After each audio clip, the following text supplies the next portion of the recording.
your official home for everything CORT. You're tuned in to the fastest show in sim racing, the CORT Report, your one-stop shop for news pertaining to the CORT Trading Paints Championship Series, the CORT National Series,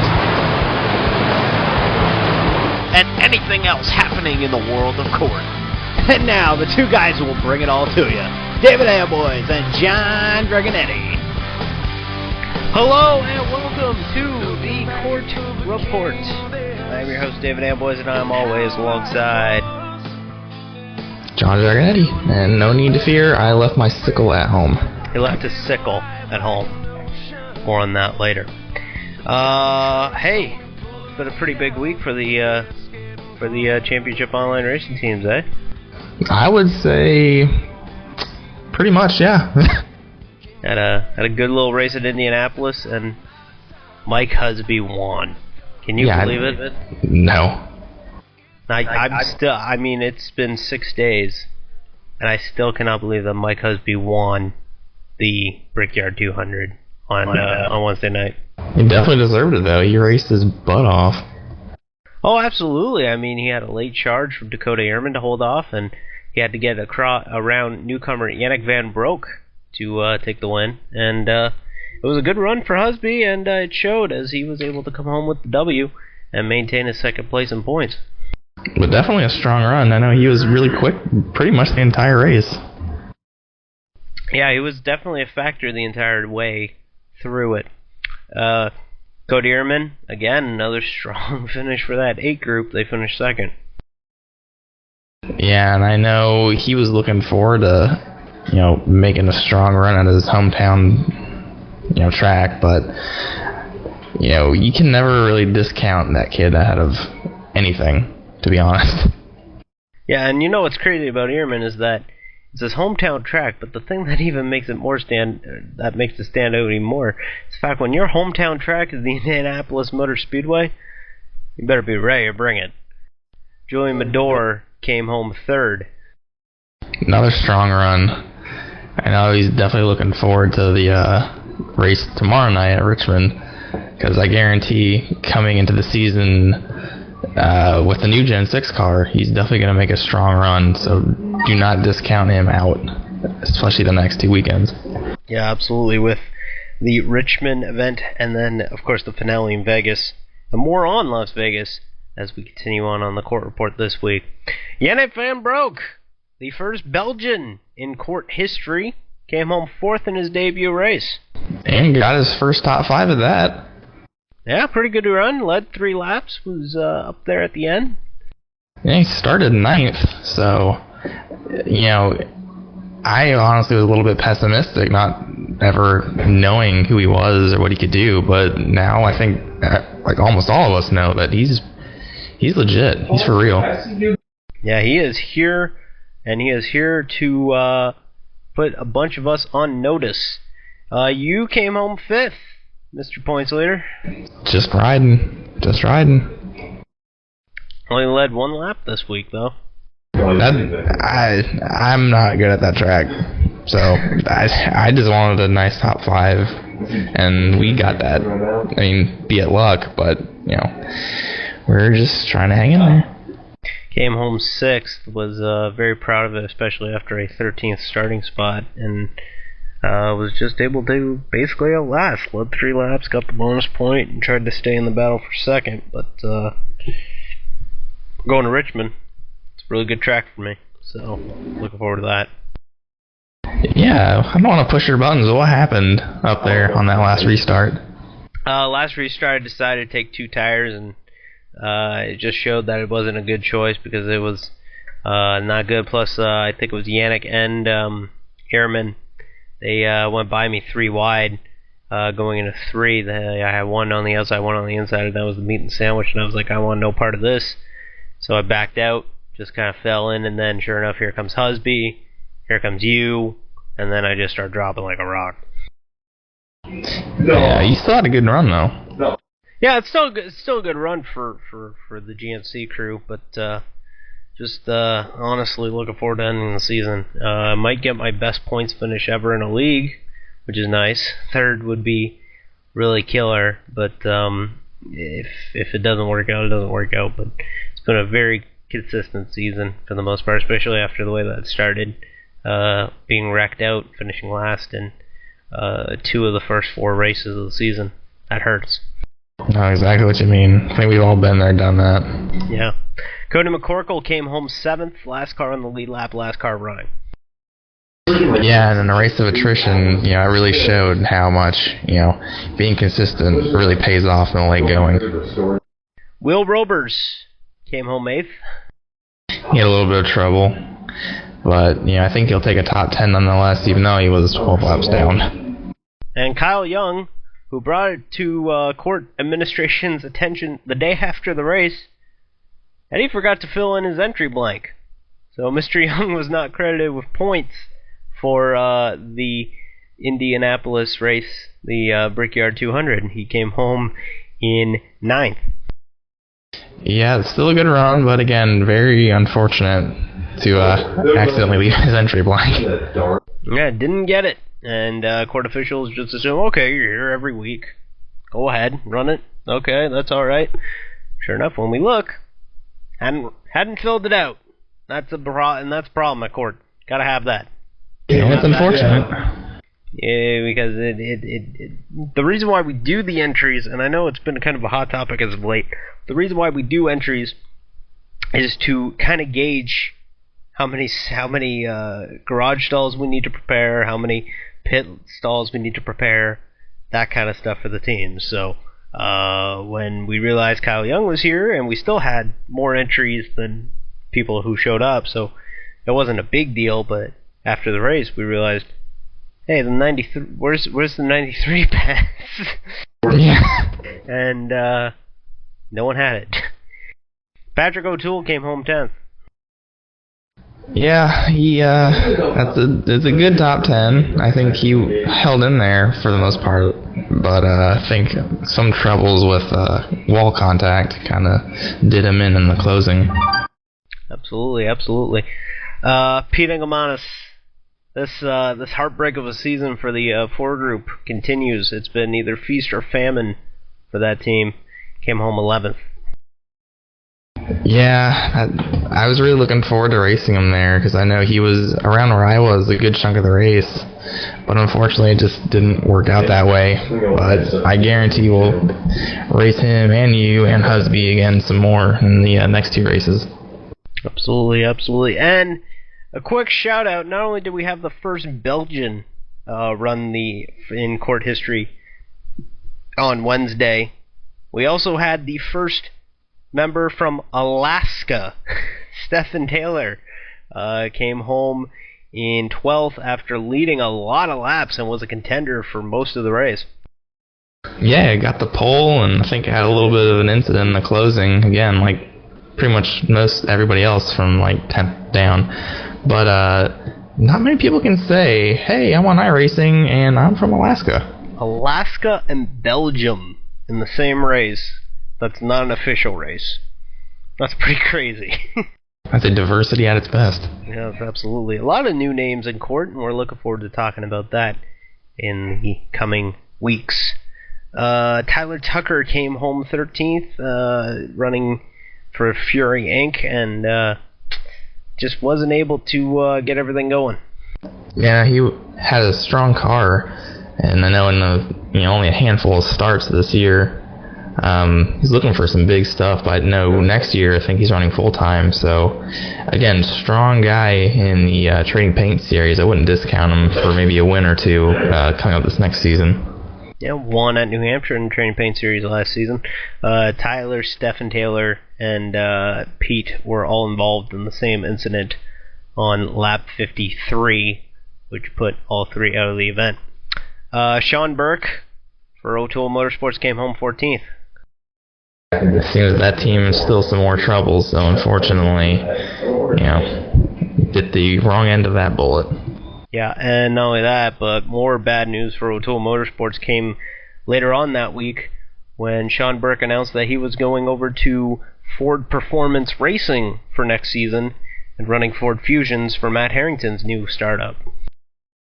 And I'm honestly looking forward to having that Chevy Ford rivalry, because I know back in our old days, him and I were pretty big rivals, so I think it'll be cool to see how he can, start up his team with Sean and put on a good show for everybody. Another new name which shows a lot of potential from some unofficial court testing that we've seen. Corey Stevens making a return to sim racing after a 2-year hiatus. He finished 15th. Not his most favorite track, but yeah, definitely expect some things out of him in the future. He will be driving the number 56 Napa Auto Parts Chevy SS next season for the Fury Inc. bunch. And lastly, we were hoping to get him on the show this week, but things just didn't seem to work out. Chris Sweat came home 16th. Unfortunate. I don't know if he had a babysit this time or not, did he? No, he did not. He did not, luckily. So. Well, dang. Yeah, it's just a shame. Well, what are you going to do, Looking over to the points, I almost said Eric Mickey leads the points, but I'm looking at the Trading Paints points of the season. You still lead the points by 37 over Mike Husby. It's shrinking, and now I'm actually starting to worry a little bit. I don't know. I honestly think you don't have anything to worry about. Although, Husby did win, so maybe you need to start worrying about that. God, that's the last thing I need to think about. Imagine Mike Husby. The Rocky music will be playing in Keswick if he wins this championship. 37 back of Dragon Eddie is Mike Husby. I'm 59 points back in third. Pretty much out of it. Pretty much hanging on to third. I need some good runs here on out. Because Cody McCorkle's only 2 points back from me in fourth. Yeah, and that'd be actually really interesting. That's pretty much, I think, the biggest battle we got right now between third and seventh. You and Cody, and then Will Roberts, Harrington, and Pete. You're within, what is this, like 15 to 20 of each other? About, yeah. Harrington, Pete Nagelmanis, Kyle Young would be right in that battle. Unfortunately, no entry handed in. So unfortunately, Kyle Young doesn't get the points from Indianapolis, and it shows he's 107 back, 30 back to, 28 back to 7th place. Patrick O'Toole is 9th in points, and Joseph Cervone is 10th. CORT National Series, they head to Miami. Whoa, I'm getting way ahead of myself. CORT National Series heads to Richmond this weekend for the Autolite Challenge 250. John, what do you think about Richmond? I hate it. Alright, John hates Richmond. Let's move on. No, why do you hate Richmond? Honestly, it's just one of those tracks where you have to be so careful off the corner. If you put too much wheel into it, you're gone. If you put too much throttle into it off the corner, you're gone. It just takes so much to, carry the cars around that track. If you make the smallest mistake, you're facing that little knife edge between nosing into the wall or nosing into the other wall. So it's really, for me, kind of one of those, this is really sucky, I don't know what to do kind of things. I don't mean to brag, but I am really good at Richmond. That's my joint. That's all I'm saying. That's my joint. I mean, you can look at my OCRL performances, and mostly they sucked. I'll admit, they were horrible. But at Richmond, I was someone to watch out for all the time. John, what's a place to kind of watch out for at Richmond? What's the main hot spot you would say to watch out for the .75 mile? From what I've seen in tests and previous races, turn 2. Coming off that corner, you exit off the banking, and it flattens out so dramatically. That's where it's going to upset a lot of people's cars, and you'll probably see the most action, the most contact. Turn 4 it's okay. It doesn't flatten out because it's still pretty heavily banked, but for sure, we're going to definitely see the most action off of 2. Absolutely. Turn 2 will be the hot spot for sure. Turn 4, not so much, but could still produce some action. That safer barrier on the right side comes up pretty quick before you know it on the exit of turn number 4. But yeah, it will come down to good old-fashioned short track racing on a Wednesday night for the CORT National Series, wrapping up its season next week at Las Vegas. And we got more to announce about Las Vegas coming up after the break. The second court meeting, which you will be able to hear, and if you're wondering, man, this is a long court report, it's like an hour or something. Well, that's because we had a meeting, and the meeting's at the end of the court report, as always. So, breathe. Yeah, we've got a lot to touch on for the court report, and of course, the court driver-owner meeting, as always, is open to the public. You're always welcome to come on down whenever we have them. We're not sure when we're going to have the next one, but we will hopefully have some news for that and get that to you for whenever we have the next one. But we got news from that we will touch on after the break. Some big news coming out. Good stuff. Good stuff. Anyways, you are listening to the Court Report. CORTRacing.com is the website. Although if you knew that, you knew that. This is a really bad outro. Anyways, here we go. Court Report. CORTRacing.com. Jimmy John's, world's greatest gourmet sandwiches, head speaking. Yes, I need a sandwich delivery right away. What kind of sandwich? I don't care. Just get it to 215 Elm Street right now. I'm on my way! Jimmy John's. Thanks for getting here so fast. You're welcome, sir. Here's your sandwich. By the way, did you know your house is on fire? That's why I called Jimmy John's. Fire makes you hungry? No, I knew you'd get here fast. Grab a bucket. We're gonna need more than 2 guys, sir. You're right. What'll we do? Leave it to me, sir. Hello? Hello, boss. Send everyone you got to 215 Elm. Doesn't matter what kind of sandwich, sir. I'll explain later. Thank you, sir. Jimmy John's. Come in. Sir, did you know your house is on fire? Yes, I did. Grab a bucket. Jimmy John's. Come in. Sir, did you know your house is on Grab fire? a bucket. Jimmy John. Come in. Sir, did you know... Yes, I did. Grab a bucket. Jimmy John's. Come in. Sir, did you... Yes, I did. Grab a bucket. Fire department. Come in. Sir, did you know you... It's okay, Captain. We got it handled. Care for a sandwich? Time teaches you things. You learn to look up to people with the courage to do what they love. Like my friend Johnny Morris. That it's more than just a living. It's life. And in that time, I've found that's the difference between leaders and everyone else.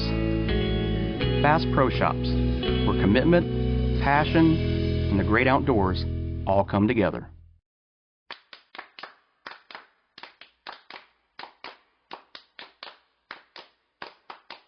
Gotta get that.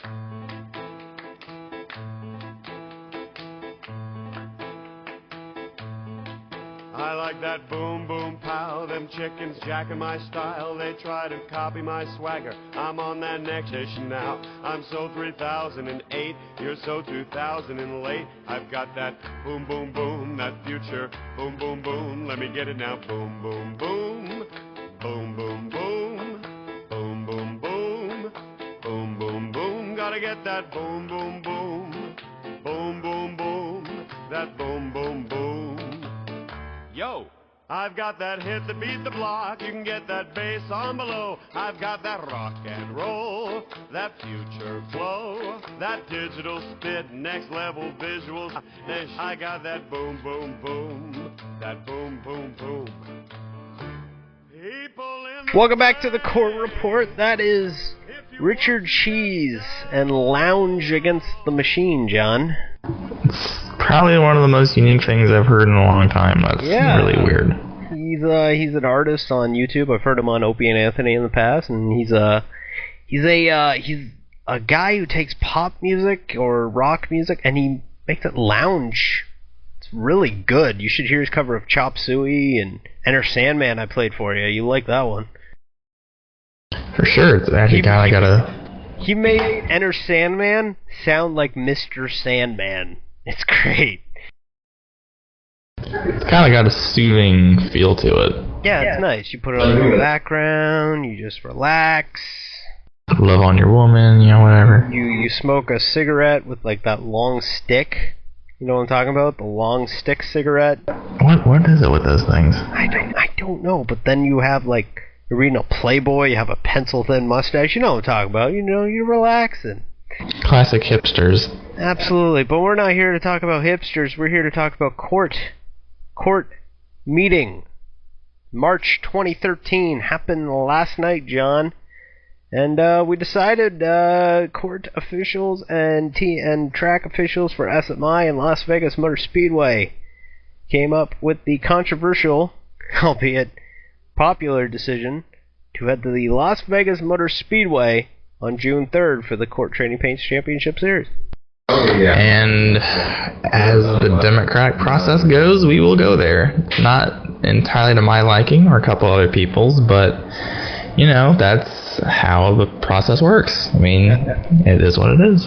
Absolutely, and you know, when it comes down to it, CORT has always been about the teams and the drivers. And it is a main thing, and it's a mainstay that the teams and drivers will always have a voice here in CORT. And I'm even talking about the littlest of teams to the highest of teams. Anyone who came into the meeting last night, John, you were there, and you'll be able to hear it as soon as we're done the CORT report here tonight. Stay tuned. You'll be able to listen to the entire meeting in its entirety. Everyone who was there and was present, looking at you, Cody, was able to contribute. And I think we got a lot of good things done. And like you said, yeah, we'll hear some of it later, but I think definitely what we have now puts us in the right direction moving forward. Absolutely, and if you can't make these meetings, that sucks. I can understand that. You got work, you got a girlfriend, believe it or not. If you have a girlfriend, I doubt it, but if you do, I'm just common hating now. But yeah, I mean, like, you know, if you can't make these meetings, that sucks. But that's why we always try and put the entire meeting up on YouTube. And then if you have any questions, and if there is enough of a demand, we will host a second meeting over some rules. I am willing and open to do that. But yeah, Vegas will will be the June 3rd date. It was rumored originally to be at Las Vegas. But a lot of people were hoping for us to head back to Brazil. Yeah, we had a lot of fun during the test down there in Interlagos, and it's unfortunate we're not going to be able to go back there, at least for the foreseeable future. But, you know, I have hope and some, I wouldn't say faith, confidence that we'll see it on the schedule eventually. It's a good track. Absolutely, and, you know, I don't know what it is, but maybe because I'm getting older in age or what, but I seem to be leaning more toward road courses, but Las Vegas won. It's a nice little lead-in before the US 250 on June 10th. But, yeah, that one. Also, we're switching venues in Japan. We're not going to the Twin Ring Motegi road course. Officials there have said, no, we're not going to be able to host you guys now. The track isn't ready yet. It's not properly safety certified. So we will be heading to the Okayama International Circuit in rural Japan. And I sound like an old man, but that was another thing I just didn't really want to see. I honestly liked the road course layout and the oval layout, pretty much everything that Motegi had to offer, but I see the positive side of going to Okayama, and I think it'll work out. I know early in the season it is good, like I think Julian said before, he'll hear that later, that having a free track content, base content, free track, so early in the season kind of, I guess, can rally some more support and propel us through the next, good chunk of the schedule. So I do see the positives of it, though. Absolutely, and another thing will be, we'll need a setup for that place. There is no setup for Okayama. We're letting that slide due to more pros than cons on switching over to Okayama from Twin Ring. So we will be looking for outside help for a setup. Looking to try and get someone who is an affiliate with CORT to build the setup, build the neutral setup, and then we go from there. There was a change as field sides. Trading Paints, that goes down to 33. National Cup, that goes up to 33. Both series will start a maximum of 33 cars starting this upcoming season. That it works both ways, in my opinion, when it comes to this. I know for the Trading Paint series, that's going to be something pretty cool because, like we say, Indianapolis with the huge fields, it's just awesome. It brings more prestige and it, pretty much makes you drive harder. But when it comes to the National Series, I don't really see how that'll help all that much because our field sizes are pretty small as they are now. It's not, I don't know. I just don't know if it'll be conducive to good racing because I know in the stock cars you can think, because I have, a tin top and my wheels aren't exposed, I can drive like drive over your head and not think twice about it. But I don't know. I guess we'll see how it plays out. Absolutely. And Trading Paint's move to 33 ensures that if we do get a bigger than 33 field, we'll start 33 at Indianapolis. Also, and like I said, if you miss these meetings, you miss a lot. New point structure for the National Cup Series. 43 points for the winner, all the way down to 11th for 33rd. And new to the series, and a old standby from the N2K3 days, and I know a lot of people were happy to see this. Provisionals are back. Yeah, and that was actually my proposal with the points because of the provisionals, and I think it will really help, in making sure that with the provisional system that we have, even though it's a small amount, it's still something that matters. So if you can't race for whatever reason, like a doctor appointment or your woman wants to do the nasty, I have multiple women, so I don't know what you're talking about. In Russia.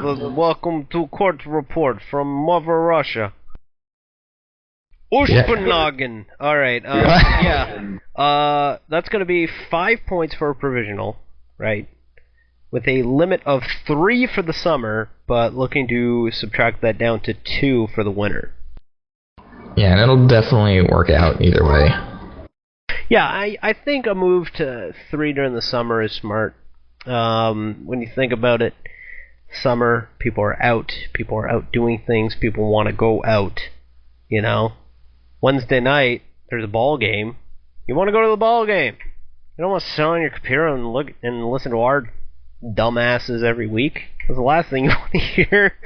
So, yeah, we give that option to people to, hey, we have a provisional system now. And the only thing that I got to kind of ad-lib in there is, in order to qualify for a provisional, you will have to have run a race in the season before. I'm going to have to say that right away. Because our I-League race, the way that we set up the system, John, I haven't even told you this, but the way that the system works, I can't give a provisional to someone who hasn't run a race before. You know what I mean? Yeah, as in they have to already be in the system for it to be registered. Yeah, they need to be registered under that series in order to then be able to, go into that. But yeah, that's something that's really exciting. Wasn't able to figure one out for Trading Paints yet. I would really like to figure out a way that we can get some sort of provisional system in Trading Paints, but that's more cutthroat because of after 12th place. See ya, thanks for coming. Yeah, but we'll figure something out. Absolutely. Also, big news, the CORT National Cup season was originally supposed to start with a preseason race at Homestead on April 3rd. That has changed. April 3rd will now be a Daytona dual-style qualifying system for the National Cup Series on April 3rd at Daytona. We are willing to sell sponsorship on that, by the way. So if you want to sponsor the dual event, give me a call. You know my number. Either way, though, I mean, that is going to be good to see. I know we've done so much testing in the off-season anyway, in the Trading Paints off-season, but still on off weekends for National. We don't really need a preseason race. I know a lot of people are anxious to jump into it, and I think it's going to definitely work out for the plus. And not only that, but something that was really cool and something that we couldn't do back in the N2K3 Cast Core days is this will be set up by our qualifying times. That is something I'm super psyched to get excited on. We tested it out, John, you, me, Chris Sweat, and Tim Silliman last night, just to kind of figure out how to get the format going. And it's pretty simple once you actually know what you're doing. And it worked pretty well. It was really fun. Yeah, it worked out. We all ended up in the exact same spot. The only thing that you got to watch out for is every second row you got to swap them. That's the only thing that you got to do, and you're good to go. It's more expensive, I'll say that, but you know what? For the race like Daytona, it's worth it. And that's where the sponsorship funding comes in, too. Yeah, absolutely. Helps out. Help us out. CORTRacing.com. I'm still unemployed.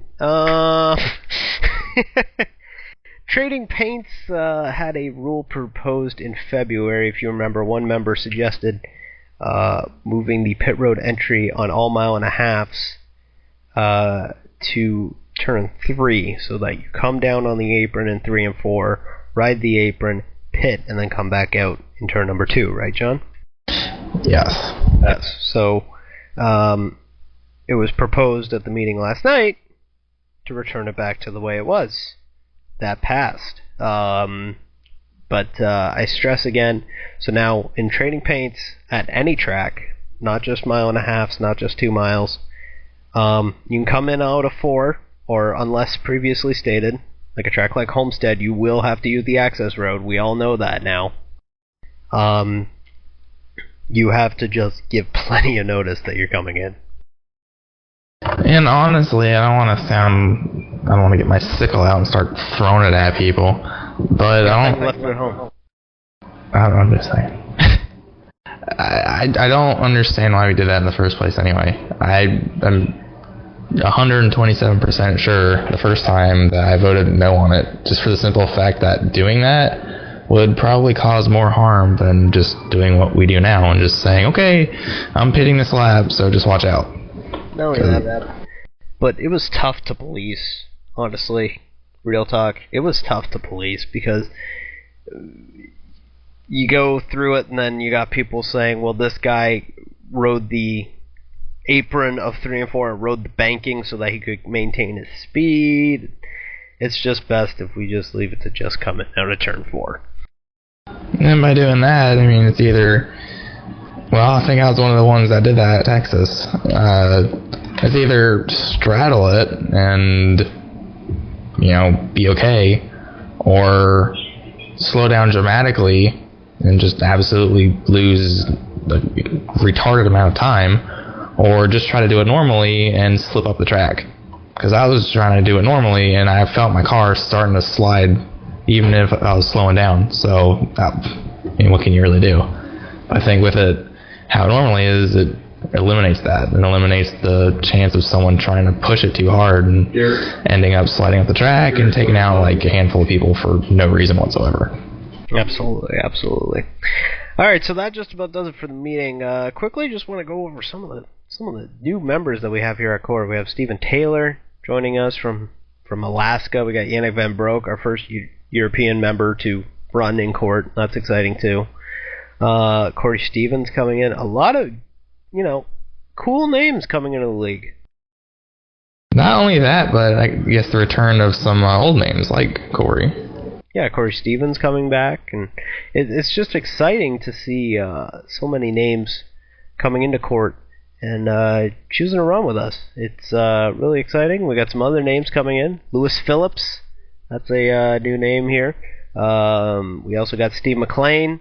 That is in case he gets, or pending if he gets his whole situation figured out, and hopefully it does, because I really enjoy Steve McLean. Met the guy in person. He's a nice guy.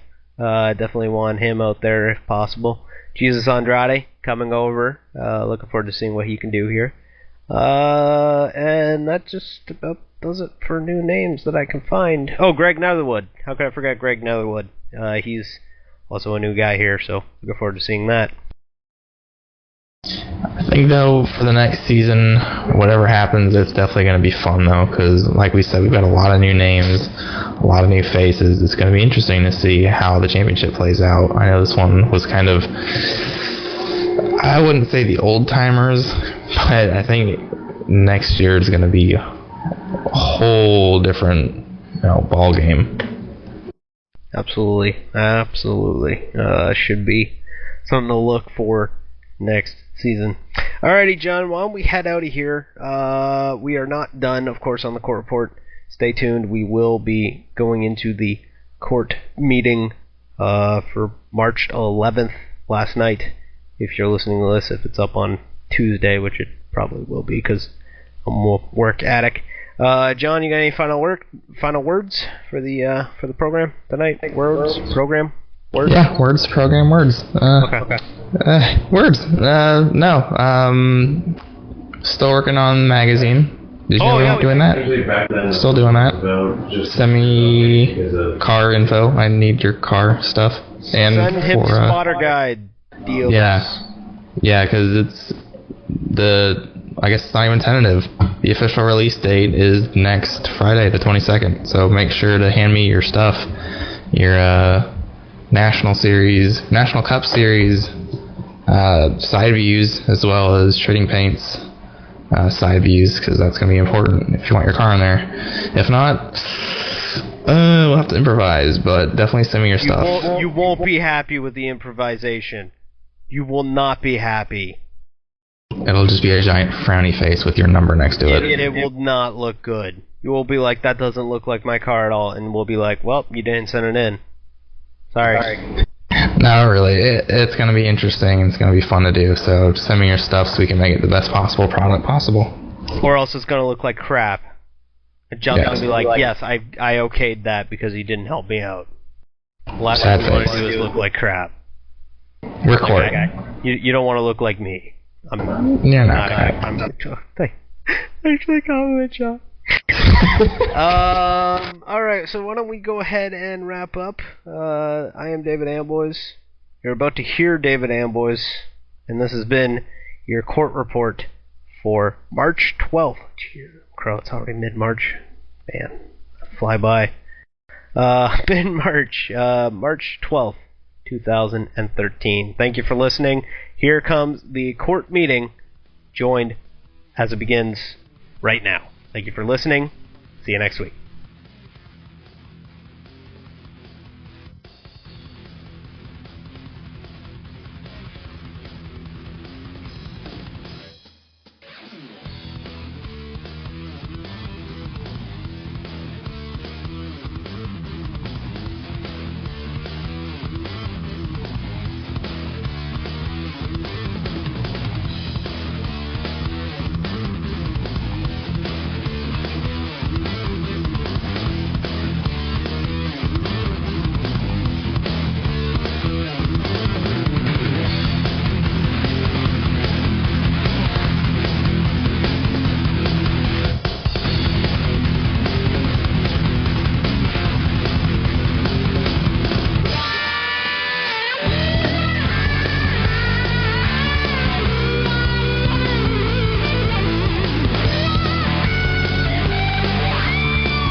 Alright, welcome to the second meeting for court. We have some things that we need to talk about tonight. I appreciate everyone who has come out, and I appreciate those of you who are listening to this right now. It is March 11th, and we have some exciting things happening in court. The CORT National Cup Series debuts. That will be debuting April 3rd with an exhibition event at Homestead, and then April 10th will be our official points kickoff at Daytona. But obviously, the biggest focus right now is the April 1st launch of Season 2 of the CORT Trading Paints Championship Series. As always, races are broadcasted on TSTV. We're looking forward to that. First things first, one thing that we would like to get out of the way right away. We have a date on June 3rd that needs filling for the CORT Trading Paints Championship Series.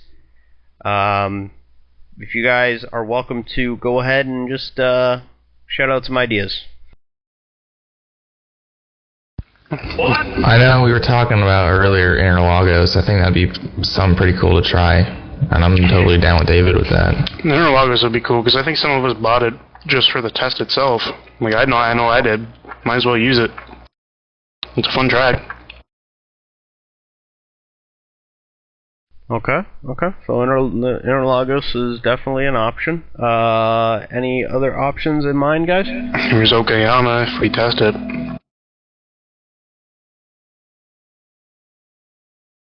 Kentucky.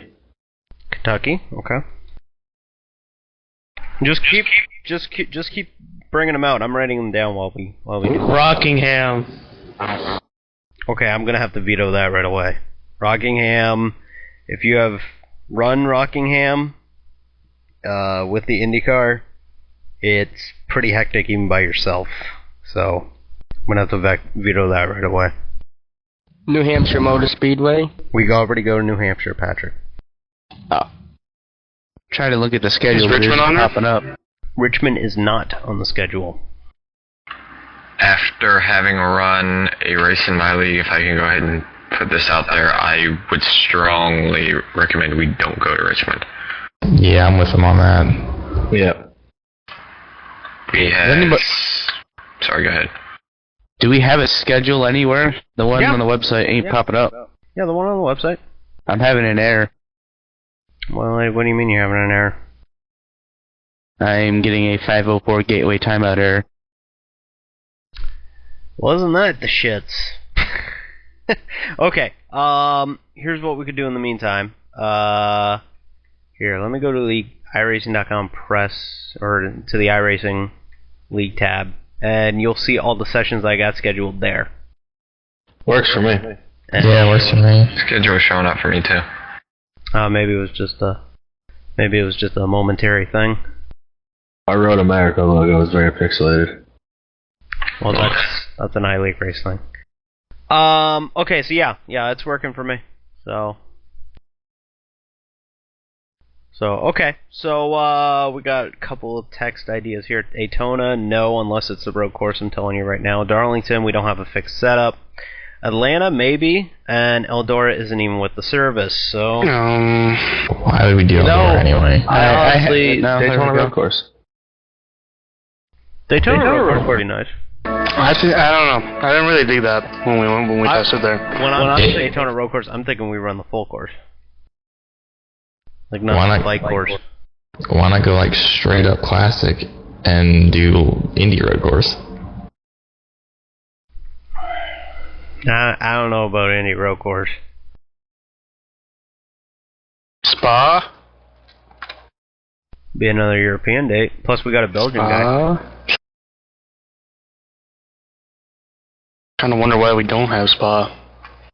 Okay. I'm going to throw in my 2 cents. I'm going to throw him in Ohio. Alright, cool. How about Barber? Even though I don't have Barber. Okay, Barber. It's a real life date, so... Yeah. Okay, I'm going to cut it off there, okay?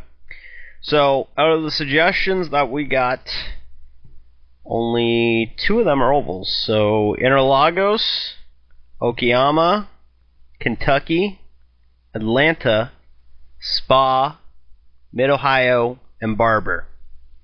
So, from there, why don't we make a decision in between Interlagos, Okayama, Kentucky, Atlanta, Spa, Mid-Ohio, and Barber?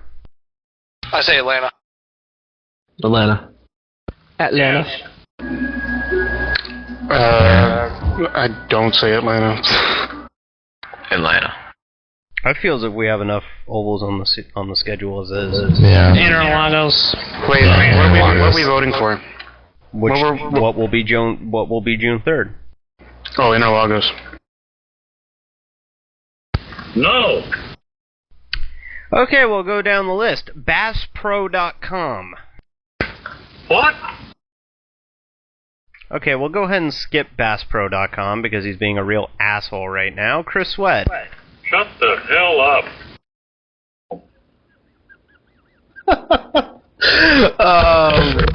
Atlanta. Okay, I vote Interlagos. John. Interlagos. Cody McCorkle. Squeak. What?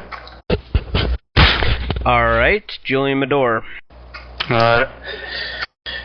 I will say Interlagos or Spa. I hate to throw two tracks out there, but I think those are two tracks that deserve to be on the schedule. Okay, Kyle Young. I'm gonna go with Interlagos. Matt Trace. Atlanta. Patrick O'Toole. Atlanta. Tim Silliman. Interlagos. Tyler Tucker. Atlanta. Will Roberts. Atlanta. You guys really want another mile and a half? Yes. We have 9 ovals on the schedule as is. Courses. I'm only doing ovals. Do you want to go there after what happened at Texas? Yep. Yes. Yes. I'm pretty 9 sure ovals Interlagos had more votes anyway, just now. BassPro.com voted That Atlanta. guy, but Interlagos had 3 and Atlanta had 4. So what? I thought I heard like 5. No, I definitely only heard like 3 for Interlagos. It was you, me, Julian. Kyle, you voted Atlanta, right? I voted Interlagos. Interlagos. So that's 4. 5. That's 5. That's 5. Okay, who voted Atlanta? Me. Me. So 4. So we're gonna go to Atlanta. I voted Atlanta, so there's 5 of us. We're gonna go to Atlanta, and then immediately after Atlanta, everybody's gonna bitch. There was no passing. You couldn't race for the lead. There's not gonna be any passing at a road course. Just go to fucking Interlagos. Just like Texas, which is exactly what happened after Texas. You could pass for the lead at Texas if you knew how to do it. All right. So Here's a hint. Here's an idea. Off date. But the way that the schedule is formatted. Oh no, wait, never mind. I was gonna say Indy's right after it, but actually we got. That's coming off of an off week, so we would have 2 weeks off. Well, starting the summer, people have lives. Okay, but now we're talking about 2 straight off weeks in a row. Quite frankly, I don't want to do that. Yeah, that's honestly not a good idea to have 2 off weeks in a row. Well, I personally don't like it in Lagos. I think the test race we had there didn't really. I wish I never bought it. Don't we already have enough ovals as it is? Going through the schedule, I counted 9 ovals and 5 road courses out there. You don't have to sound like you're angry. Like. No. Okay, what did you say, Kyle, just a minute ago? There are 9 ovals and 5 road courses on the current schedule. Okay. When this league first started, we kind of didn't. The original idea was to do more of an oval predominant series. Yes, absolutely. Case in point. Well, if everyone's going to complain about Atlanta, then why don't we just do Kentucky instead? I think Kentucky's too bumpy, quite frankly.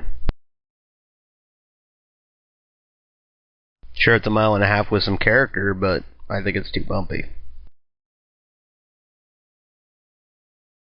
Why don't we do a test thing there and then come to a better conclusion than just... I want to decide tonight.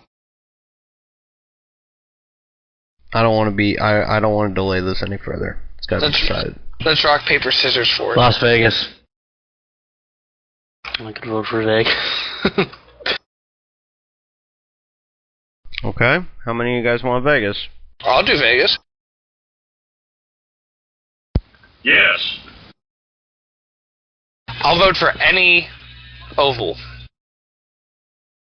I will support Matt Trace. If we're going to do an oval, I would vote for Vegas. Milwaukee is on the schedule, yes. Which is good, because Milwaukee was actually a good race. Yes. Yeah, it was.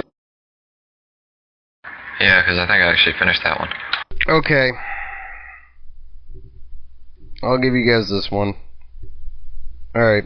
Atlanta or Vegas? Vegas. Well, Vegas. Just to kind of flip the other side, what are other road courses out there? There was Barber. Yeah. Was mentioned. Spa. Daytona and Spa. What about... I mentioned Mid-Ohio as well. What about Mid-Ohio? It's kind of bumpy, isn't it? I don't have the track, but isn't there? Not really. Not really. Not at all. Mid-Ohio's pretty... Barber's tight. Barber's tight and really technical. What? Mid-Ohio's more of a flowing track. What road course is it that I probably don't have it, but I know it's got like a concrete section that's really bumpy. Sebring. That's Sebring, okay. That's what I was thinking of. Yeah, I personally don't want to go to Sebring. I know a lot of people say, oh, we should go to Sebring because it's the closest thing to a street course in the sim, but I really don't think we should go to Sebring. Not yet, at least. Okay, so Mid-Ohio or Atlanta? No, Atlanta's gone. Mid-Ohio or Vegas? Vegas. Okay, Mid-Ohio or Las Vegas? Las Vegas. Let's go down the list again. What's the racing like at Vegas? Vegas would be just like Texas, which would be just like Atlanta. No, it's not just like Texas. Vegas is more of a groove. You can actually... Vegas isn't as sharp as Texas. Vegas would be more like Michigan. A shorter, probably faster Michigan, eh? Okay. No. It wouldn't surprise me. Okay, well, let's go down the list here. BassPro.com, what's your vote? Do you really need to ask? Yes. Vegas. Chris, what? Impartial. Okay, so you abstain? Yes, sir. Okay. I vote Mid-Ohio. John Dragonetti. Mid-Ohio. Cody McCorkle. That's right, he's not here. Julian Medor. Come back to me. Alright. Kyle Young. Mid-Ohio. Matt Trace. Vegas. Patrick O'Toole. Las Vegas. Tim Silliman. Mid-Ohio. Tyler Tucker. Vegas. Will Roberts. Vegas. We will be going to Las Vegas June 3rd. Nice. Yes. Winning. I'm looking at the schedule right now, and yes, the road course is different, but our trip to Twin Ring was just horrendous. It was probably the worst race on the schedule compared to with most part. I think that needs to be looked at also. Okay. Do we want to take a look at Twin Ring? Do you guys want to address this? We could do the Twin Ring road course. That's doing, Patrick. Why not run Okayama instead of Twin Ring? Because Okayama's a pretty fast flowing racetrack. It's easy to get the hang of. Yeah, I'd be down for Okayama over. I'd be down for Okayama. Also, it's a free track. Yeah, and I think that's the second race of the season, isn't it? Third. Okay, well, yeah, I just think, honestly, we had such a bad experience at Motegi. I really don't want to go back there. To have a free track that early in the season, especially where it's a road course, I think would be good for the league. Yeah. It's our first road course of the year, too. Yeah. Okay. I think most of us have... Sorry to cut you off there, but I think most of us have kind of run Okayama if we try to run the MX-5, so... I mean, it's a different layout, but... It's a pretty easy track to get the hang of, even with the F1 layout. Yeah. I've never driven it. Well, you have it, luckily, so you could test it. Well, we can have a test session coming up to it. I would say... Is there a setup for it? I can't remember. Probably. Okay, that's I know that a big deal. I know that the official IndyCar has gone there before. I think I was able, before, when I'd done testing there, I was able to get a decent setup for that. I think I was using the Brands Hatch setup. Okay, we don't have a setup for it? I don't think so, but road course, any kind of road course setup should work there. I'd actually be surprised if there wasn't. I think there was. I know that series has gone there before, but they are not scheduled to go there this season. For people that haven't raced there, I would say that track is difficulty-wise about on par with the Glen. It's a pretty easy track to get the hang of. Yeah, it's a road course. It's difficult on a scale of 1 to 10. It's like 100 for me, so. Unfortunately, actually, no, there is not a setup. There is not a setup for Okinawa. It would not be hard to get us a setup for that track. Like I said, but you gotta keep in mind, we've always been about trying to run a setup that was built, like we have access to it. Could pull the same thing we pulled at Mosport last year. We could, but then I don't want a case where one person gets an advantage because they know the setup inside and out. Well, why not pick a setup and just put it on the forum? Say, hey, this is the one race of the season where you have to download the setup to practice if you want to practice beforehand.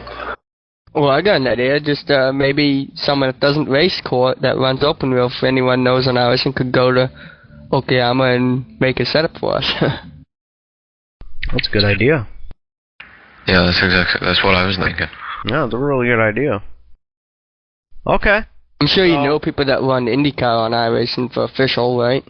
Not really, but I can find out. I'm sure we could post on the in the Lara forum and probably get someone to make something up for us.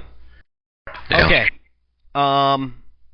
So now, let's go ahead and vote on this. Would you guys like to swap Motegi with Okayama? Chris Sweat. Yes. I vote yes. John Dragonetti. No. Okay. Peter Ngamanis. Don't care. Okay, so you abstain? Sure. Okay. Cody McCork. Oh wait, you're not fucking here. I'm moving you. Cody's racing. I just noticed he was in a race. He can go ahead and move. Kyle Young. Skipped over Julian, but yes. Julian. Yes. Well, you were the one who proposed it. Matt Trace. I abstain. Okay, Patrick O'Toole. Sure. Tim Silliman. No. Okay, Tyler Tucker. Yeah. Okay. Will Roberts. Yes. Okay. We will swap the Twin Ring date with Okayama. Okay. Glad we got that settled. Okay. I'm glad we got that out of the way. So June 3rd will be Las Vegas. And I'm sorry, I'm just writing this down while we go. And Motegi will become Okayama.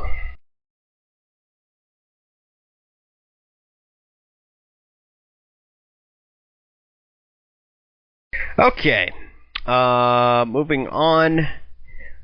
John, do you want to go ahead and just touch into what you're doing for the CORT National Cup Series? As far as yeah, go ahead. Okay, so I am starting to do a spotter's guide just to kind of, promote us better so they can see, like, oh, look, there's a lot of diversity when it comes to schemes and sponsors and cars, whatever. I've got, of the 31 people, I think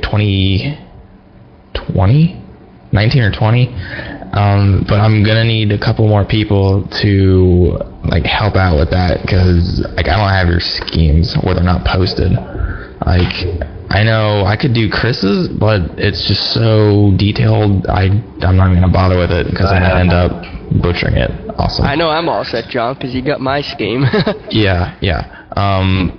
So if you could help me by either uploading your cars or doing one already for me, I guess that'd be awesome. Because of right now, I have... Give me 1 second. I believe it was about 21, because I sent you R3 over the past week, so... I have 19. 19. Did you include all the new team changes and stuff too? Yes. As of right now, I have the Foleys, Roberts, Will Roberts, Peets, Traces, Husby's, Ehrman's, mine, Harrington's, McCorkle's, Silman's, O'Toole's, Morgan Murphy's, Dan Boy's, Medore's, a TBA from Husby Motorsports. You have mine? Yeah. Really? What? Yeah. Tyler Tucker's, Corey Stevens, Greg Netherwood, and Yannick I can't remember. Van Broek.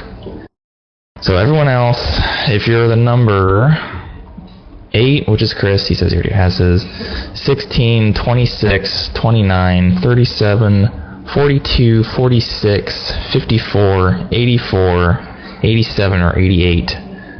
Please either upload your cars like ASAP or do them already, because I'm trying to get this thing out at the same time as the magazine, which would be Friday the 22nd. So 54 Monster Scheme for my second car is a free paint. I can just go under the form and link you the form so you can download it. Alright? Yeah, that works for that. Not yet, but I posted in the forums looking for a driver. Yeah, I do it ASAP, because it's going to be released either how it is or minus your entry with the magazine on, I already forgot the freaking date, Friday, March the 22nd, Yeah. so 11 days from now. Also, I quickly want to remind you guys got 4 days to fill up all your TBAs for Court Trading Paint Season 2. Question. Yes. Does that include full-time or part-time? Yes. Well, all mine are going to be full-time except for in the trading paints. When in doubt, just put part-time. Okay. If you don't, the entry's gone. So, make sure you got that all figured out. Okay, another thing and a little bit of a hot topic is we got to talk about provisional systems for the National Cup Series. So, how do you guys want to do this? Honestly, I like what I was trying to say a while ago, just increase the point value ever so slightly, so that either you have it to where you can only have like 5 provisionals a year if you can't make it or whatever, or even make it less, I don't know. 5 and, is like a quarter of the schedule. Okay, so then like 2 or 3. But what it would be is you say, okay, I can't make it. Instead of putting your entry, you just put like your car number and put provisional, or your name and put provisional. So then you get it for it. And the point value, I guess, depending on what the system is, will either be like 1 or 5. I don't know. It just seems to be easier when I did it if it was either 1 or 5. Why not keep the points the same and do last place minus 1? That's still a pretty significant amount. What's the max amount of cars you can start in the race? Our max is 30. So 31st place points. Well, no, you'd increase the value to like 35 or 40. Yes. But then I'm thinking if someone who doesn't show up declares a provisional, then if it's 35 or 40 points, then that's literally more than what the winner makes. But like no. If we're going by the old NASCAR 175 point system, then we're talking about someone who didn't show up. No, I'm more points than people who did. What's our point system right now? No. Listen. What I'm saying is increase the entire point scale. So the winner, instead of getting 30, would get like 35. So from like 1st to 30th would be, So then last place would get like 30 points. And then the provisional would only be worth 1 point. Or make it 40 points from first to last. And the last, like provisional, if you could do a provisional, it'd be worth 5. So there'd be a significant gap between the last place finisher and a provisional value. 30 points for last place? No, Jesus fucking Christ. Well, that's the what winner you would said. get no, that's not what I fucking said. The winner would get 30 points. So there'd be a large scale between first and last. And then You lost me a long time ago. I think you said last place instead of first place. Sorry. Yeah, you did say last place instead of first. No, I said the spread between first and last would be like 30 points. Okay. So hypothetically, first place gets 40th, last place 30th would get 10th. Or yes.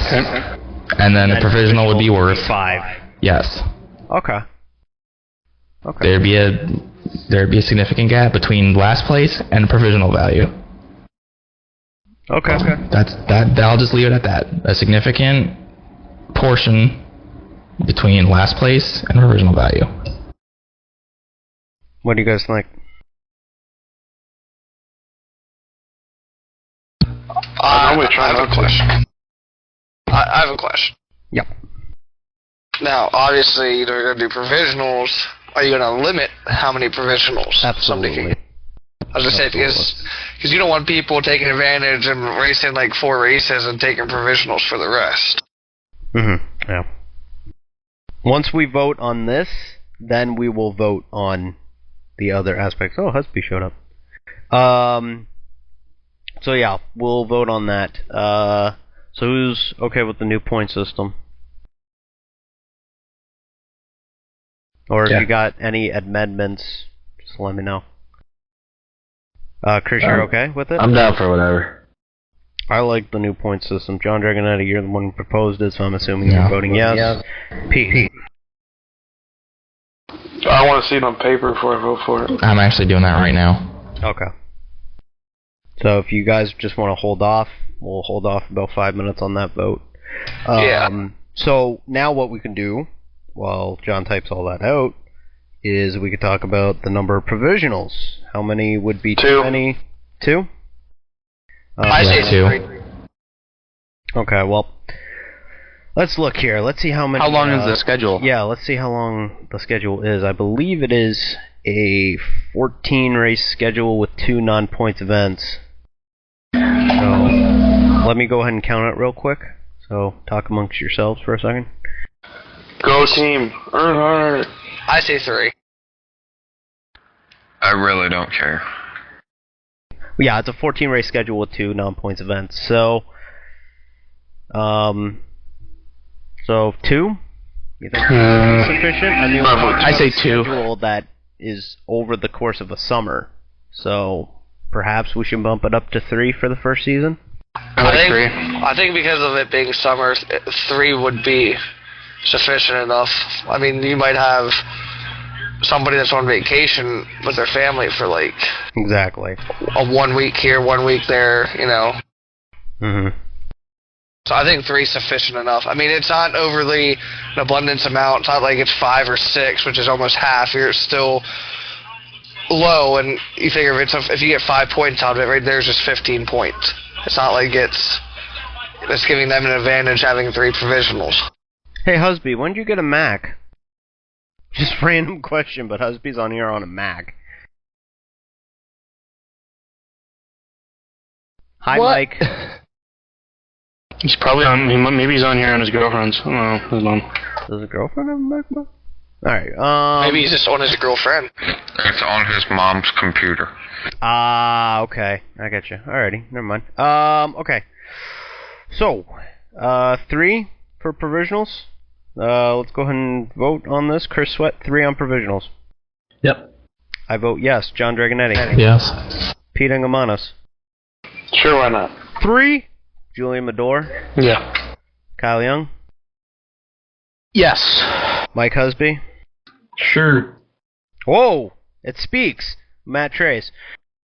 Yes. Patrick O'Toole. Yes. Tim Sullivan. Yes. Tyler Tucker. Yeah. Will Roberts. Yes, only because everyone else voted yes. I really don't care. That's the only reason why I still kept going down the list, is because I wanted a unanimous yes. Okay, cool. So we got that. We're just waiting on John to type out his point structure deal. So we'll just hold up on that. But I think a 40 to 10 point structure with 3 provisionals of 5 points each will be good, because that means that someone who doesn't show up is not completely out of the points championship, like what happened to a couple people this season in the National Series. Me. Yes, exactly. I remember you calling me before Iowa going, fuck, my internet's out. And that really sucks. Or someone like Husby who didn't, or I think he's shown up to everything. Have you? No. No. Husby, I'm just making sure it's you. It just seemed a little suspicious, that's all. Yeah, I'm not gonna lie, it was. Yeah, can you hear me? Yeah, okay. No. Gotcha. I didn't hear that first, so I was like, oh god, the kids are sneaking, and it just seemed a little bit weird to me. Yeah. I'm just not talking because my mom's in the same room, so. Yeah, that's alright. That's cool. That's cool. Hi, Mrs. Husby. No, just stay quiet. Trust me, it's cool. If you want. Oh, is your mother there, Mrs. Husby? Julian, your friends are yelling to you again. What? We want pasta. Okay, that's his grandmother. Okay, so John, you got this thing typed out? Yeah. I'm struggling to stall here. Here we go. Okay, so go ahead and click the link that Julian or John just posted. I got a virus from it. No, you didn't. It's like I did. Yeah, it works for me. Yeah, I'll just say yes because I haven't seen it yet.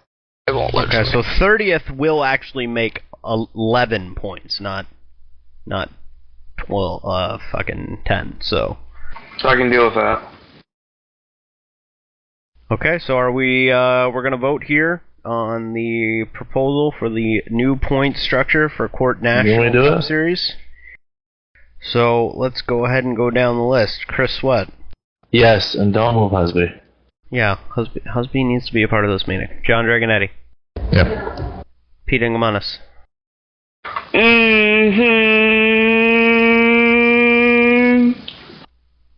Taking that as a yes. Julian Medor. Yeah.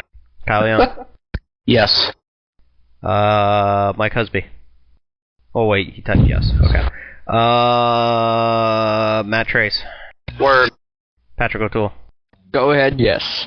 Tim Silliman. Tim typed yes. Will Roberts. We have a unanimous yes at this point, right? Yes. I abstain. Tyler Tucker. Yeah. You're okay. Idiot, Will. We will go ahead and move forward with the new point structure. That will be in effect for next CORT National Cup Series season. Okay, now it's open forum. If you guys want to suggest some ideas, we're always about communication. If you guys got any ideas for us, please let us know. I know Trace. Okay, go ahead, Chris. So the whole beginning of the Cup Series there, I know we kind of threw out the idea. Are we going to do the duels, or are we just going to do regular? Ooh. We should do duels via tournament style. Yeah, I think we should figure out how to do that, even if it means having to consult a certain other If we league have admin. Jeff Backey, then we'll Yeah. Jeff Backey. Yeah, I don't have a problem with that.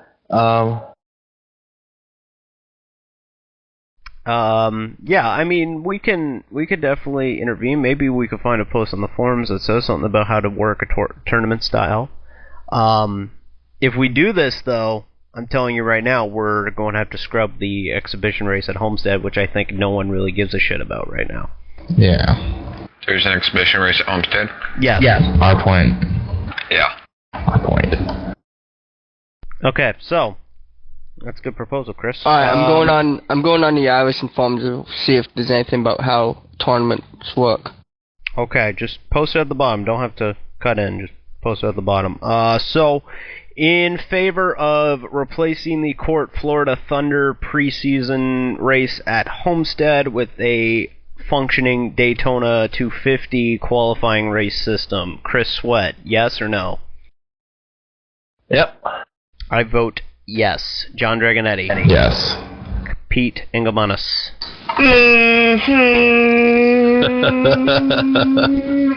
I will take that as a no. Julian Medor. Wrong. Yes. Kyle Young. Yes. Mike Husby. Yes. Where am I? Patrick O'Toole.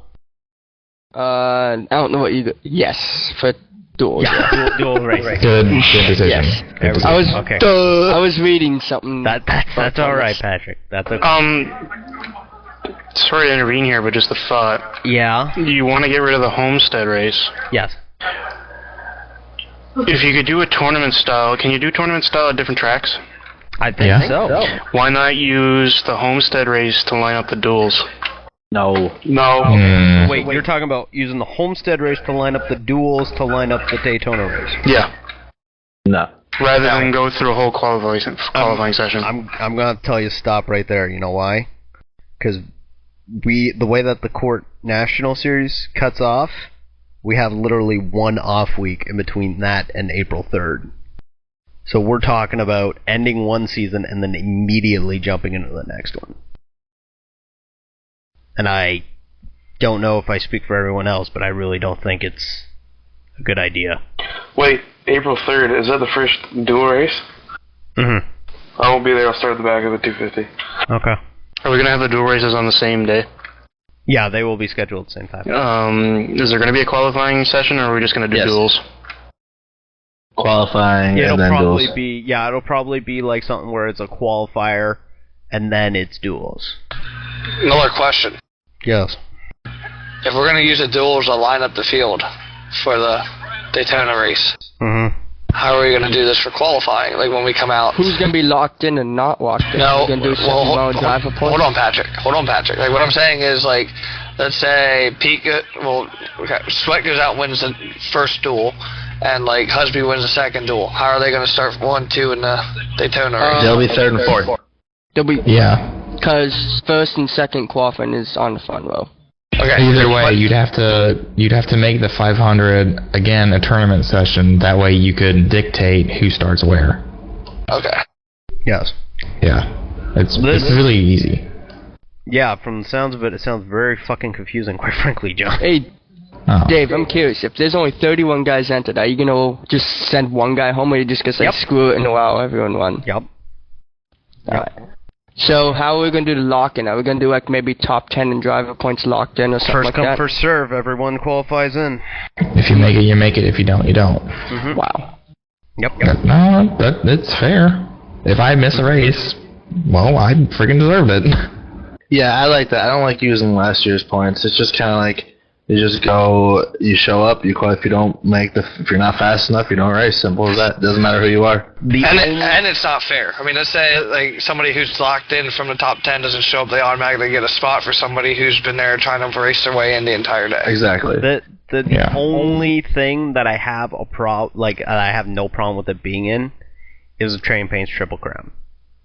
That's the only thing that I have no issue with us having a locked-in rule. Everything else, fair game. It's kind of essentially what NASCAR's doing now. You know, if you don't make it, you don't make it. You wreck in your qualifying lap, you're taking that risk. Yep. Okay. Stupid me, I forgot about that. Yeah. So why don't we go ahead and try this again? Swapping out Homestead with Daytona Duels to set the field for April 10th. Chris, what? Yes. I vote yes. John Dragonetti. Yes. Pete Angamanos. Sure. Okay, I'm going to take that as indifferent. Julian Medor. Yes. Kyle Young. Yes. Mike Husby. Yes. Patrick O'Toole. Duels are better than exhibition. Yes. Okay. Tim Silliman. Yes. Great. Si, senor. Tyler Tucker. Okay, Will Roberts. I forget what we're voting for, but I want to say I was going to vote yes anyway, so yes. What do we do if you run the qualifying races and then say one person goes home, like Patrick gave an example of, and then you're going to have them make the show. Yeah, they don't show up for the race. Then that person that didn't make the show will race, right? Well, the thing is, you'd have to edit the session. Mm-hmm. No. Then that person's a dick. Yep. No, I'd say, yeah, you're SOL. You still, yeah. I mean, yeah, it sucks. I mean, you screwed a person out of a slot and you're a dick, but nothing we can do about it. Well, right now we only have 31 entries for the series, so... Exactly. So. Well, you could run the qualifying races. And keep in mind, a couple, like 3 or 4 of those are TBAs. You could run the qualifying race, and rather than make it so that the final race is only 30 cars, maybe leave it open for 35 or something like that, so that, and just tell the person that didn't make it not to show up. So, or just manually kick them? I'd rather have them show up and just DQ them. You could let them come in and be an admin and have a top admin. That way it's open. That way it's open if somebody doesn't show up for the actual race, so that we can have a full field and somebody's not screwed. Okay, or we could do something like this. Do you guys want to expand the field to be 36 in both series? The paints is opened up to 36 cars. No. That kind of messes with John's. No, I would just. Doesn't it? No, because I could just increase the point value. Indianapolis for the court cars, you guys are going to say 33 for He's the gonna court fucking train talk paint. about No, shit. we'll start 36 in Indy. I got no problem starting 36. Why not just up it to 33? That way you've got the max number for Indy, and it's for basic. Both series? Yeah, for 33 for both series. It's the max number definitely for Indianapolis, isn't it? Yeah. And then it's just like real life NASCAR minus 10, so. Okay. So let me edit this. And then truck series minus 3. What? If we ever have a truck series, which we will not very have a doubtly. truck. Yeah, it doesn't look like we're going to have a truck series. Dumb comment. I was just saying, for example. Yeah, exactly. Anyways, nationwide would run 30, that kind of deal. Regardless of what you do there, I think maybe to leave the actual race server open to more than 30 people in case somebody doesn't show up, so that the person that didn't qualify in can come race. Okay. Alright, here's what we're going to do. We're going to vote on this, and then we will figure out how many extra slots to leave for the tournament server. Okay. 33 cars in both Training Paints and National Cup. Yes, no, Chris? Yeah. We haven't really faced any time where we've been close to the maximum, so I'll vote yes to bring it up to 33. How many people did we have at Indy last season? We had about 26. That could happen this season. Yeah, well, the invitation's always there. It's looking like it could happen for Daytona. Because, we still have like a month to go, don't we? Yep. And we're at 31 people. Race Thread's not even up yet. And keep in mind, there's like 4 or 5 cars there that don't have an entry in it. Like, don't have a driver. John Dragonetti. What the hell, sure. Pete. What? Vote to shorten up. Basically, maximum size of field's 33. Okay. Yes or no? Yes. Okay, Julian. Yeah. Kyle. Yeah. Mike Husby. Yes. Patrick. Yep. Tim. Yeah. Trace. See. Will. Sure. Okay, so you heard it. We will move to 33 cars, Trading Paints and National Cup. Oh, by the way, Dave, did you read the little tournament? I'm in the middle of a meeting. I can't. Yeah. I can't read it right now, buddy.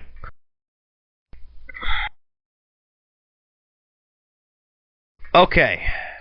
So now, how many slots do you want to leave in these servers? 35? I say 36. Yep. Okay. Is everyone just in agreement on that? Can we just fast forward through that? Maybe leave it. Oh, yeah. That sounds good. Just mutually agree on 35. Okay. All right. 36.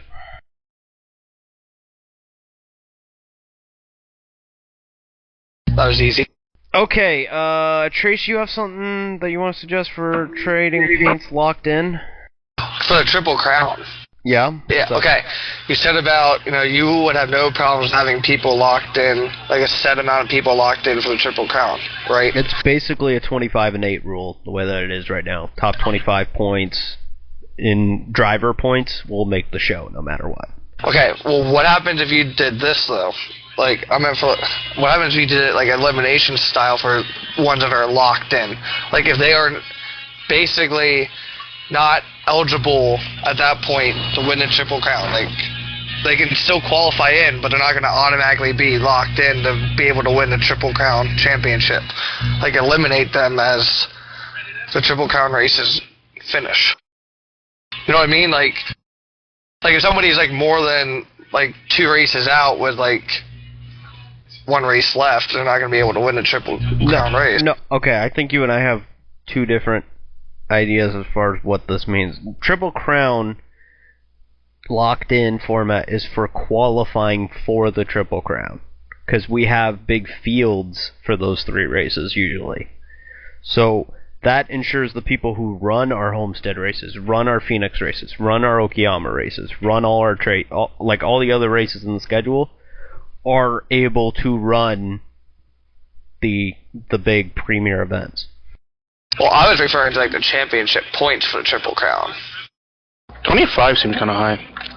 Like, I meant like if you're into like the last race of the Triple Crown race, and it's like, I don't know, somebody is like 2 races out, or like in points, like the points differential or whatever, and they don't qualify their way into that race, it's kind of like oh well, you can't win the Triple Crown anyways.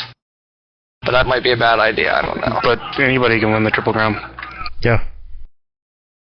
At the end of the day, to penalize someone because they're out of a 3-race championship to not make the field, I don't think that's a good idea, especially when the entire schedule pays points.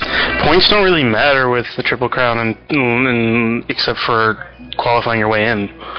Like, yeah, people just want to win them.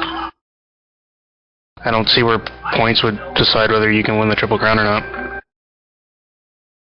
Maybe I was just rewording what I was trying to say. I'm getting what you're getting at, saying if someone had 2 really crappy races for the first 2 events, and then for the 3rd they qualify way out of the bracket, you know what I mean? If they, then they would go home even despite the fact that they're like 12th in driver points. I get what you're getting at, but honestly, at the end of the day, that's a points race, and to penalize someone because they didn't perform well in 2 races compared to an entire schedule, I think is unfair. That's just my opinion. No, I think I don't know. I was rewording what I was. I don't know. I gotta rethink of that. Hold on. Come back to me later about that. Yeah, we'll come back to you. So, while Trace rewords that, why don't we? Does anyone else have any ideas in mind? Anything radical? You guys want us to run the radicals this season? I don't know. I mean, shut up. No. That was stupid. That was a dumb idea. Dump the pit entry thing. Okay. Pit entry on... Are you talking about the Trading Paints pit entry? Yes. Okay. It's a revote. Okay. We want to do a revote on the Trading Paints pit entry for 1.5 miles. If you guys didn't listen to the last meeting or weren't here for the last meeting, the way that it is now for Trading Paints, effective last month, February 11th, was you come into turn 3, you get down to the apron, you ride the apron through 3 and 4, and then you come into pit, and then you go and come back out on the track in turn 2. We are, if you guys want to propose a change to it, let's propose a change to it. Maybe we can come up with a better idea. Pete, since you brought it up, what's your idea? It's coming off 4 like we for the last 7 years. What was the exit procedure that you mentioned? Off 2. Which is never going to change. Which is standard. But I don't think there's a reason to make it enter on the apron when basically at Texas all I did was make me screw up. And I'm not saying that would happen every week, but I think there's bigger risk to have someone bombing in on the apron, to slide up the track and hit an oncoming car than for them to just say, I'm coming for the pit road, people to acknowledge that, which I don't think is too tough because we've been doing it forever, and we do it in the other series, and move up the track accordingly and let them come into pit road. So, I mean, to me, I don't see the need for change, and I really like coming in on the apron. Because apron pit entry is a lot easier, I think, to screw up than the other way. Okay. Why don't we go ahead and... So, you're proposing just do it like the National Series does it? Exactly, like we did before. Okay. Chris... I mean, one thing, was there ever really a problem with it? I mean, in Texas, all of a sudden, it was drivers' meeting, it's changed, and I never saw a problem with it before in Texas. I don't think anybody got run over coming up pit road all year. Yeah, I think it was a case where us as administration kind of looked at the situation, and I'll admit that was probably not the smartest call, especially at 8:55 in a like at Indy. At Indy, what are you going to do there? Well, yeah. Well, it's only for the mile and a half. I know, but even in a place like Michigan, Michigan's like 10 lanes wide. Exactly. At Michigan, it's not an issue. I just don't think it's an issue at somewhere like Texas or wherever else we go. Las Vegas.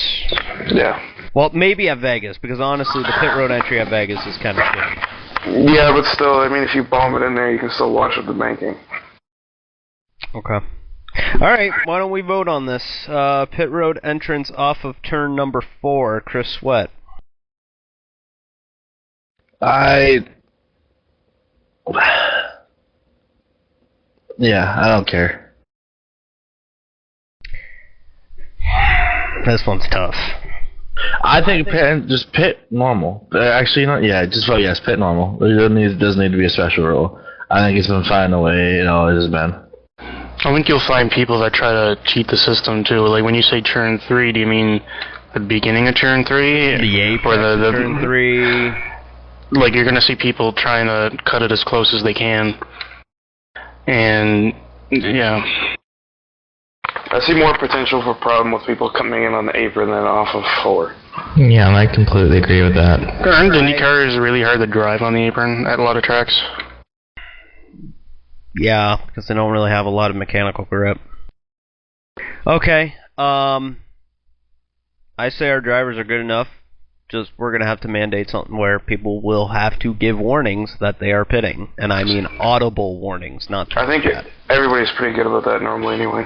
Yeah, I say just have them do audio and type though, just in case they don't see one or hear one. Just make them do both. Yeah, so I vote yes as long as everyone realizes that you're coming in.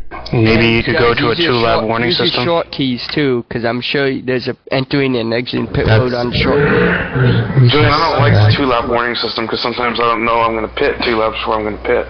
No. You can throw the warning, and then if you want to take it back, take it back. I say backstretch of the lap, either the lap of or the backstretch before you. That's when because you got to keep in mind we're going really fast in Indy cars. When I'm pitting, I normally say it like I'm coming next time by when I go past the start-finish line. I usually say when I get to the start-finish line, like pitting this lap, but also like if you're not sure that you're gonna pit and I know it's different series like IndyCar and whatnot, but like if we're at Daytona or Talladega and you're coming down the backstretch, you realize, you know what, this would be a good opportunity to pit. I say as long as you say it like early down the backstretch, it wouldn't be an issue. But like you say it when you're going into turn 3, that's really not a big notice. So basically, don't be an idiot, use your head, and do what we usually do. Say it like a lap before. Or the lap that you're doing it, like going into 1, like we usually do. But yeah, Chris voted yes, I vote yes, as long as everyone, and I stress this, needs to communicate, which is something that we haven't had a problem with, really, but just to reiterate, again, communication is key. John? Yeah. Pete? You know how I feel. Well, you're the one who proposed it, so yes. Yeah. Julian Medor? Yes. Kyle Young? Yes.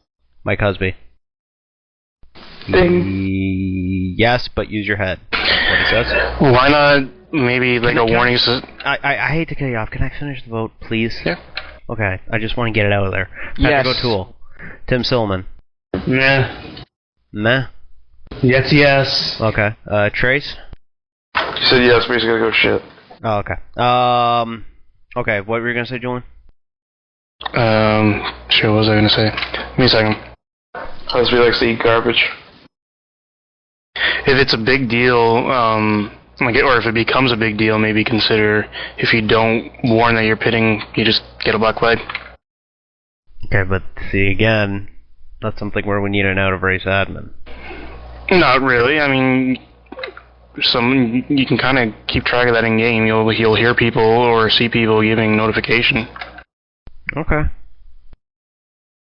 Yeah, if it becomes enough of an issue, yeah, that might need to be the course of action. I mean, there's enough of us in the server. If we notice that someone's not giving notification, then. But only if it becomes an issue. Absolutely. Because I haven't really heard of anything pit road-wise being an issue yet in court. I wasn't there for Texas, so. Yeah, it really wasn't that bad. I've never really heard of pit road being an issue at all in iRacing, to be honest. The only thing I see it being an issue is exit, because some tracks, you have to exit on the back, but most of the tracks don't even have that programmed, I don't think. So. Okay, so just to review what we talked about tonight, we're just about done, just about wrapping up.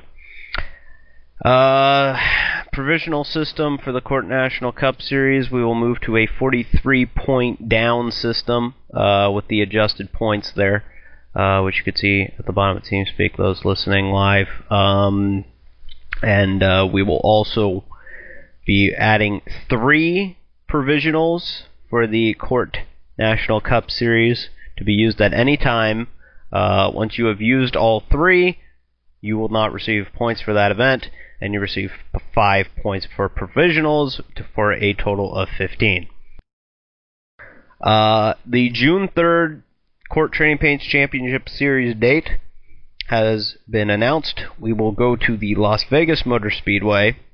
Finalists were Interlagos and Mid-Ohio.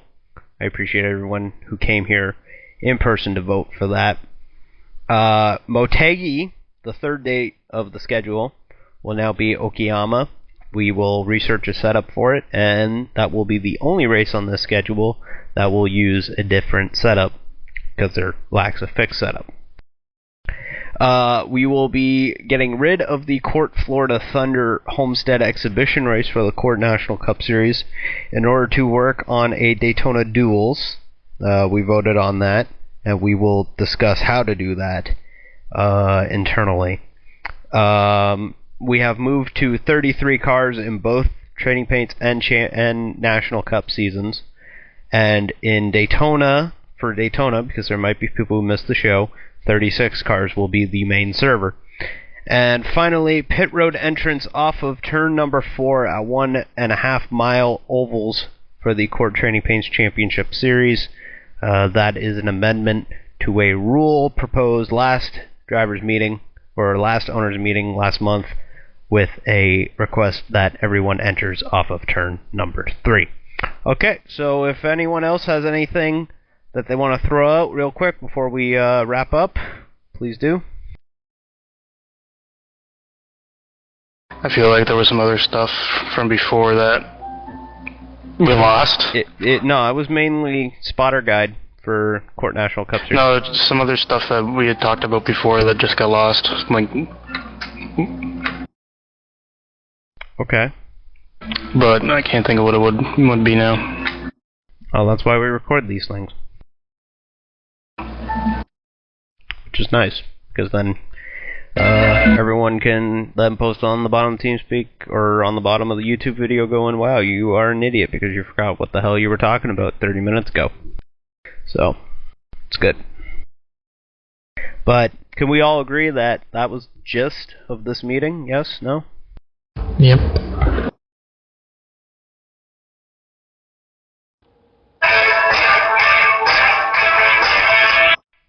Okay. And Pete's trying to play us off. No, that was Chris.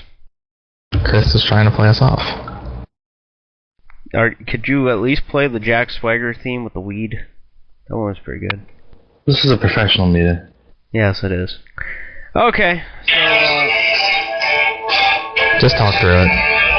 Alright, so now we have Trace Smart Post talking about breasts, alcohol, and jerked meats.